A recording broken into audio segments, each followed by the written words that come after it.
as it is.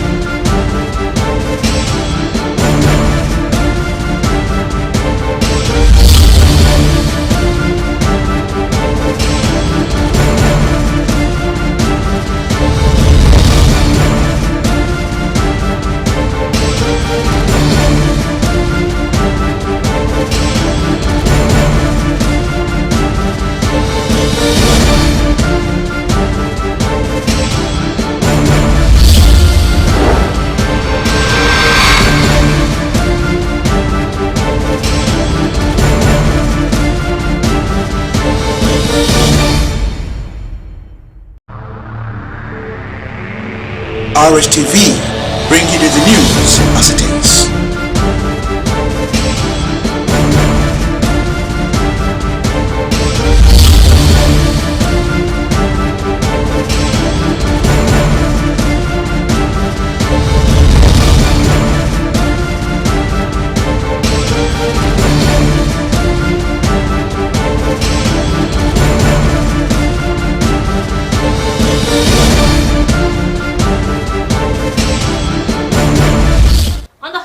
This afternoon, federal government unveils 2025 Transparency Integrity Index.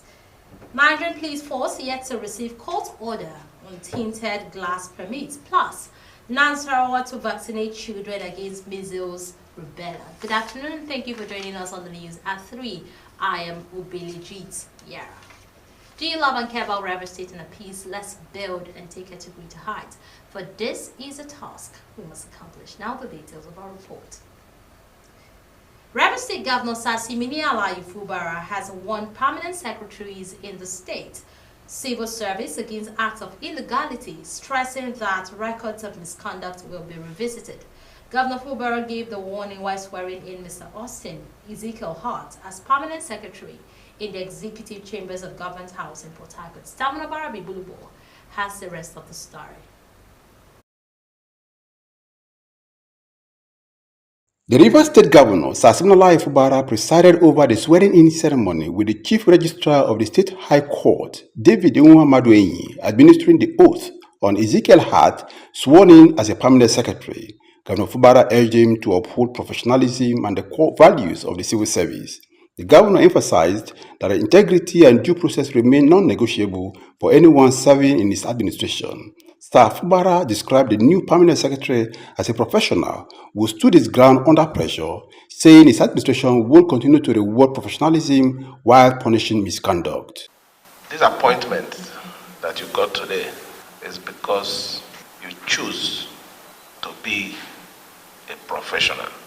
I've never asked anybody from my commissioners and anyone that has worked with me to please me. I always request that do the right thing so that posterity will judge you.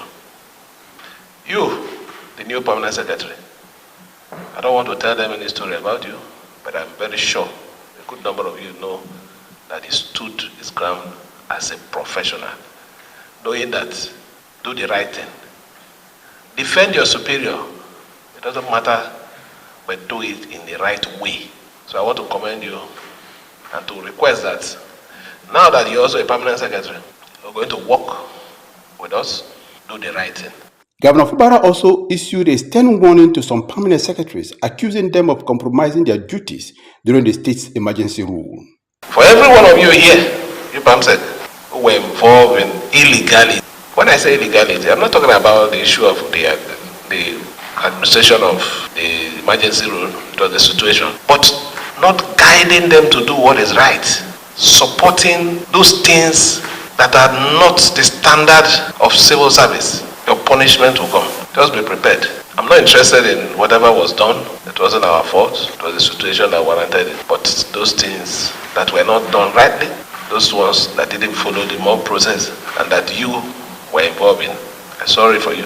The records will be there, and at the right time, I will be bringing them up one after the other. The event was attended by commissioners and permanent secretaries.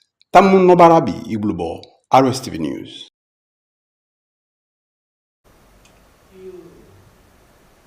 Rivers State Deputy Governor Professor Ngozi Odo has felicitated with the Oba of Obaland, His Eminence Dr. Mwachukwu Oboha Nnam Obi III, as it marks his 4th anniversary on the throne.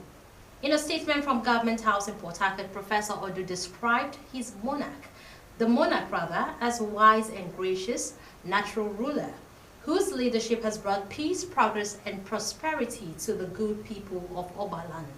The Deputy Governor, who expressed hope that his anniversary will usher in a new wave of prosperity, peace, and unity in Obaland, prayed the Almighty God to continue to grant His Eminence, Dr. Nwachukwu Bohanna Obi III, healthy longevity, wisdom, and divine guidance as he navigates the complexities of his kingship. The paramount ruler of Mwoji community, His Royal Highness Eze Emeka Ihunwa, recently declared that collective effort is vital for the peace, growth, and development of the community. He made this known during a one-day security summit organized by the Council of Chiefs in Mwoji, Obiako local government area of Rstv State. Elizabeth Omadi was there, now reports. Addressing participants, the monarch condemned the rising trend of selling family houses and shops by indigenes to non-indigenes, stressing that such acts must be discouraged to protect the heritage and values of the community. He also frowned at the increasing number of children of school age roaming the streets and engaging in cultural dances during school hours, insisting that this negative practice must stop. The royal father reiterated his commitment to improving the lives of Mwoji youths and expressed concern over their continued involvement in restlessness and social vices, despite efforts to provide them with better opportunities. So we reach out to our people, we appeal to them. And those of them who are sparked out and new ones came in, we try to reach them to see how we can help them, bring back their voting center to the ones closer to them in Mwoji. So that 43 is all over. But it's still not enough. That's the truth. And today we have resolved Operation Pack and Go of Mwoji for those who sell drugs. On his part, Chairman of Obiakpa Local Government Council, Dr. Gift Wallo, represented by his vice, assured residents of the council's unwavering commitment to partnering security agencies and community stakeholders to ensure peace and safety across Mwoji and its environs. When we know our problems, we know how to solve it. But if we don't know the problems that we face or the problems that we have, it will be a difficult ball game. And so I'm grateful on behalf of my chairman for a meeting like this.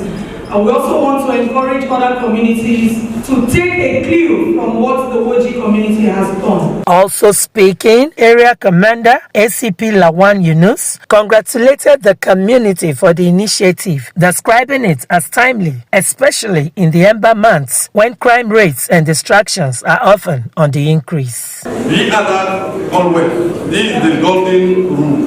Avoid working while glued to your handsets. Keep a low profile. Avoid displaying richness, expensive jewelry, watches, phones, and large amount of cash in public. The summit, which featured a question and answer session, had in attendance dignitaries including the divisional police officer, youth leaders, captains of industry, women groups, landlords, and tenants. Elizabeth Amadi, Rstv News.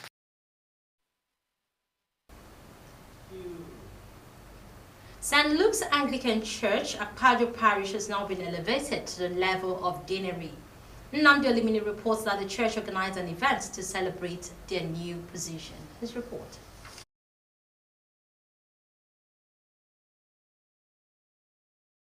It was a moment of joy as members of St. Luke Anglican Church Akpajo came out en masse to celebrate the elevation of their church to the status of deanery. Vicar of the church, who also delivered a sermon at the event, Venerable Gabriel Omoloye, expressed appreciation to God for the elevation of the church, describing it as a dream come true. Venerable Omoloye, who spoke on the topic Covenant with God and His Responsibilities, said the new position of the church as deanery calls for higher commitment and enjoin members to work together to achieve set goals. We are now having a new status as a deanery, And therefore, it is for every one of us to make sure that we make that the dairy works for good, so that everybody will join our hand together. There are responsibilities, and the church must be ready to fill the responsibility as a dairy. Chairman of the Dairy Inauguration Committee, Ohaka Nwosu, thanked the bishop for the promotion to the new status and expressed the readiness of members to rise up to the challenges and responsibilities that comes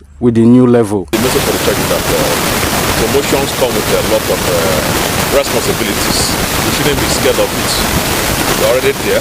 God will give us all it takes to stand by it. Some members of the church said the elevation of the church from parish to deanery shows how faithful God has been to them, assuring that they are ready to upgrade and work according to the new status. You can imagine that yesterday we were a parish, today we are a deanery.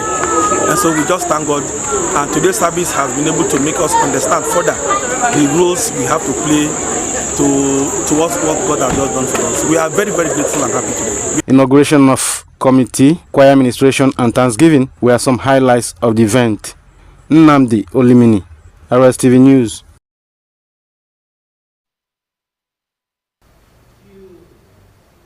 The Bureau of Public Service Reforms has launched the 2025 Transparency and Integrity Index. The Director General, Dasuki Arabi, in his address on Saturday, described the index as a vital tool for strengthening accountability, openness, and ethical standards across ministries, departments, and agencies. According to him, the index was conducted in partnership with the Center for Fiscal Transparency and Public Integrity, CFP. Arabi explained that the Transparency and Integrity Index aligns with the National Strategy for Public Service Reforms 2021 to 2025, reinforces the Freedom of Information Act, and supports Nigeria's commitment under the Open Government Partnership. The TII, since its inception, has guided reforms aimed at improving governance in Nigeria, serving as a benchmark for public sector program and an inspiration for continuous institutional improvement. On October 8, 2024, the federal government unveiled the 2024 Transparency and Integrity Index assessment, highlighting its commitment to enhancing accountability across public institutions. You're still watching the news at 3. Do you love and care about representing a peace? Let's build and take her to greater heights. For this is a task we must accomplish. Ahead on the news at 3, Charles Scribes' presidential term limit cementing Debbie's rule. Details of these and more when we return from the break. Please stay.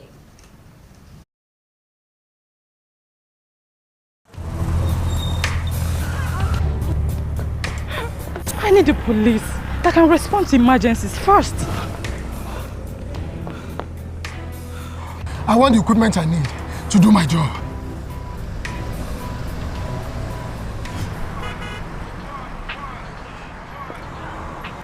I want a police that won't harass or arrest me for no just reason.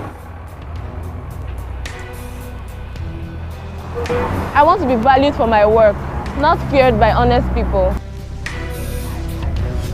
I want a police that won't ask me anything for the boys. I want a decent salary that is paid on time. If it happen with good laws, proper funding, training, and cooperation. If it happen. If it happen. If it happen. This is Rstv World News. We bring you world-class news, accurate, first-hand, entertaining, balanced analysis. Rstv, Channel 22 Port Harcourt.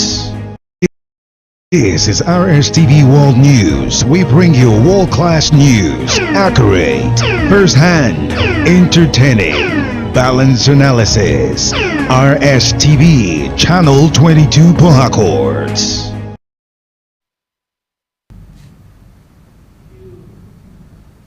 You're welcome back. The Nigerian Police Force has said it is yet to be served with the order of the federal court stopping enforcement of tinted glass permits.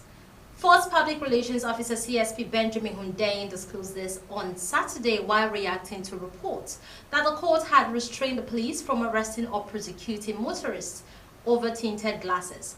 Reports say a federal high court had granted an order directing the police to maintain the status quo, halting any action against motorists until the matter is concluded. Bahundain on X said the police had not been formally served. The clarification followed claims by a human rights lawyer who had circulated a portion of the ruling restraining police from enforcing the regulation. The police had in April 2023 announced the resumption of the permit scheme under the Police Specialized Services Automation Project after suspending it in 2022. The Nasarawa State Primary Healthcare Development Agency has unveiled plans to administer vaccine to over 1.3 million underage children against measles and rubella across the 13 local government areas of the state.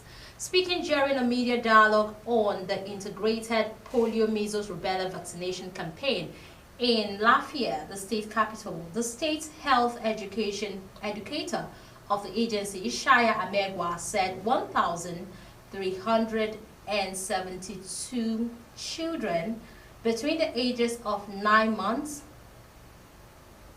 I take that again, 1,372,000 children between the ages of 9 months and 14 years have been targeted for the exercise. He noted that the 10-day vaccination exercise would begin from October 6 to 16 and called for enhanced media advocacy to meet the target of eliminating the scourge of 2030 globally. Amegwa further highlighted that the vaccines have been tested and proven to be safe and effective, noting that they will be given free of charge to children within the eligible age. On the spot, United Nations Children's Fund health specialist Dr. Lukman Ahmed disclosed that Nasarawa State would launch the vaccination in the Akwanga local government area of the state on October 7 and urged traditional rulers and religious leaders to advocate extensively for the success of the exercise across the state. On the foreign scene, Chad's parliament has overwhelmingly approved a constitutional amendment abolishing presidential terms limit, a move critics decry as a maneuver to entrench the rule of President Mahama Debri Itno. Controversial decision paves the way for Deby to potentially remain in power for decades. The amendment introduced by Deby's Patriotic Salvation Movement was approved by 236 of the 257 lawmakers. The vote was boycotted by some opposition members, with the National Rally of Chadian Democrats walking out in protest. Opposition leader Albert Pahimi Padoke had earlier condemned the change as unconstitutional and authoritarian, signaling a deepening political rift. The reform, which fundamentally reshapes Chad's political landscape, replaces a previous 5-year term renewable once with a 7-year mandate with no limit on re-election. The changes also extend parliamentary terms and reinstate immunity for government officials. At least 30 people have been injured following a Russian drone strike on a railway station northeast Ukraine. Ukrainian President Volodymyr Zelensky said preliminary reports indicated that train staff and passengers were on site of the strike in the city of Shoska in the Sumy region. He said emergency services are on the scene and have begun helping people, adding that the information regarding northern the injury Sumy was still being established.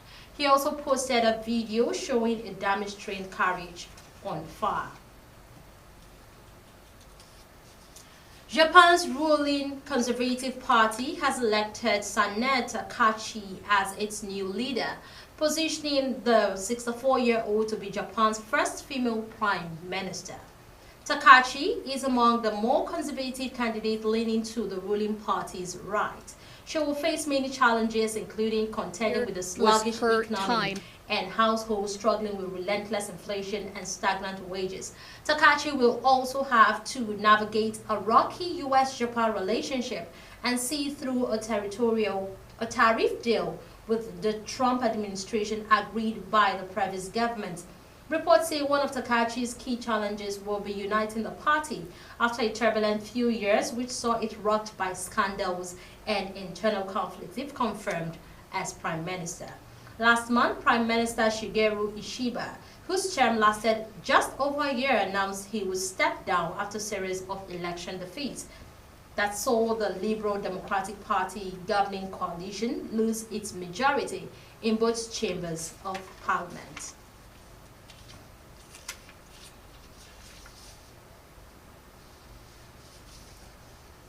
In entertainment, Joseph Aloba, father of the late Nigerian singer Ilerioluwa Aloba, popularly known as Mohbad, has urged the Lagos State government to prosecute his son's widow, Omowumi Aloba, alongside others indicted by the coroner's inquest into the death of the artist. Lilian Ogbonnaya gives us more from the entertainment scene. Her report.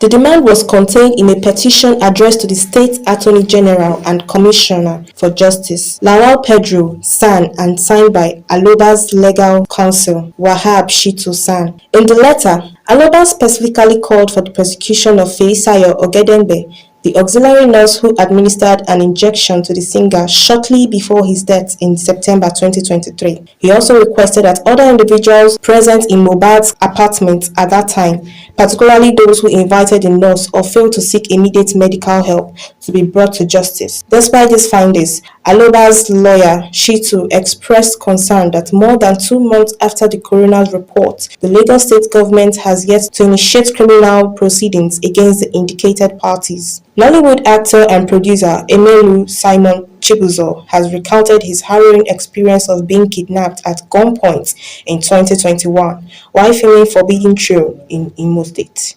He was held captive for 4 days before released after a ransom was paid. Music mogul Sean Diddy Combs has been sentenced to 50 months in prison after being convicted on prostitution-related charges. Prosecutors had pushed for an 11-year sentence, but Judge Aaron Subramanian imposed just over 4 years following an emotional day-long headed on Friday. Combs' lawyer had urged a fair lighter penalty of 14 months, effectively time served, since the 55-year-old hip-hop star has already spent more than a year in custody in Brooklyn. Before sentencing, Combs addressed the court experiencing remorse and asking the judge for another chance. In July, a jury acquitted Combs of the most serious charges, sex trafficking and racketeering, both found him guilty of 2 counts of transporting people across state lines for prostitution. Lilian Ogbonnaya, Rstv Entertainment News.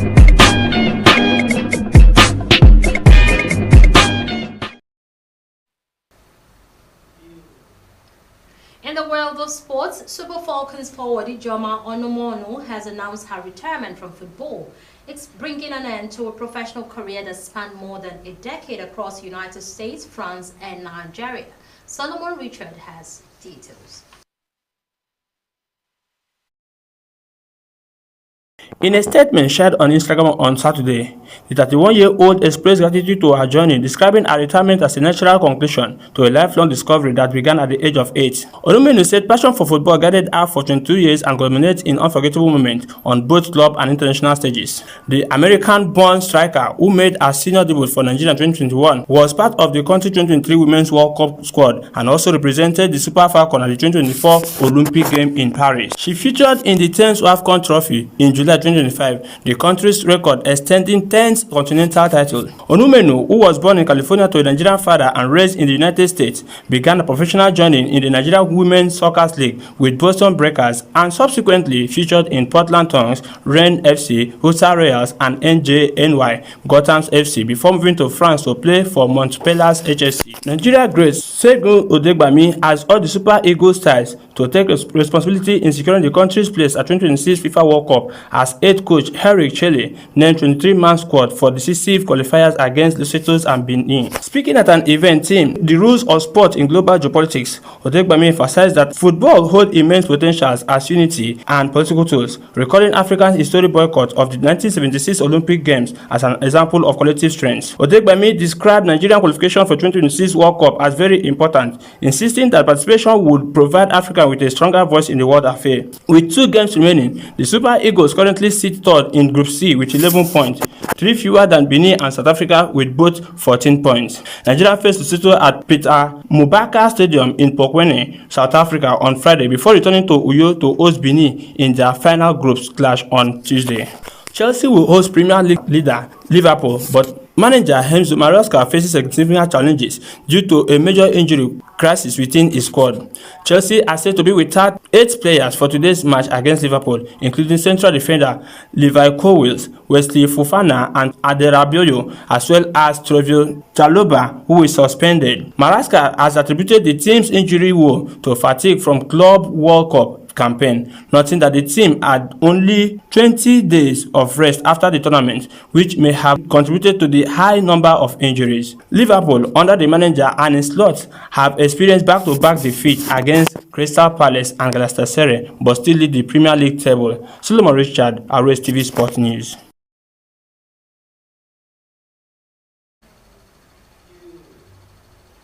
Do you love and care about Rstv and a piece? Let's build and take her to greater heights. For this is a task we must accomplish. And that's it on the news at 3. Join us for more reports at 7:30 p.m. I am Billy Cheats.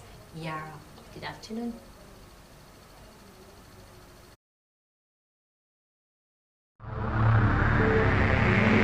Rstv, bring you the news as it is.